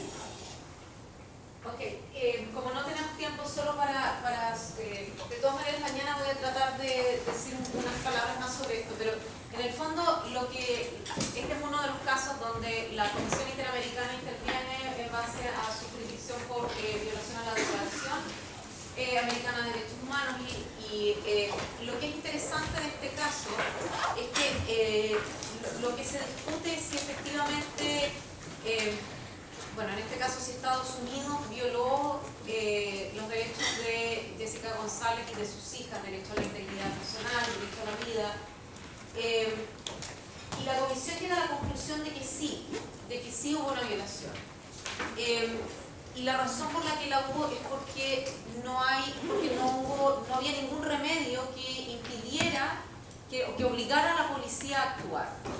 La razón por la que la Corte Suprema, y este fue el razonamiento que repitió los representantes de Estados Unidos frente a la corrupción, por lo que la Corte Suprema decidió el caso en contra de Jessica Lena en el caso local, fue porque la policía tenía que tener flexibilidad. La orden de protección establece un mandato a la policía que dice: usted, policía, tiene que hacer todo lo posible para que esta orden de protección se cumpla. Pero la Corte Suprema señaló que aun cuando la orden de protección tenga un mandato para la policía tiene que tener flexibilidad. Y es un razonamiento bastante plausible. O sea, la policía que tiene 500.000 cosas que hacer tiene que tener capacidad para ser flexible. Pero lo que no ve la Corte Suprema, de nuevo esto se ve, y por eso es que hay un problema de violencia de género, es que si no hay un mandato, la policía nunca le va a dar prioridad a una orden de protección. Porque es una orden de protección, porque es violencia doméstica. Pero si no se tiene ese dato, si uno piensa solamente en la orden de protección y en el caso específico de Jessica Lenahan, el razonamiento de la Corte Suprema es bastante plausible. Uno tiene que darle flexibilidad a la policía. Pero cuando uno ve los resultados y ve que siempre que haya flexibilidad para la policía, las órdenes de protección no se van a cumplir y se va a tomar en cuenta otro tipo de delitos, entonces sí el razonamiento de la Comisión Interamericana es entonces que sí hay un incumplimiento de parte de los Estados Unidos de hacer todo lo posible por proteger a las mujeres de la violencia doméstica que están viviendo y que entonces es un problema generalizado.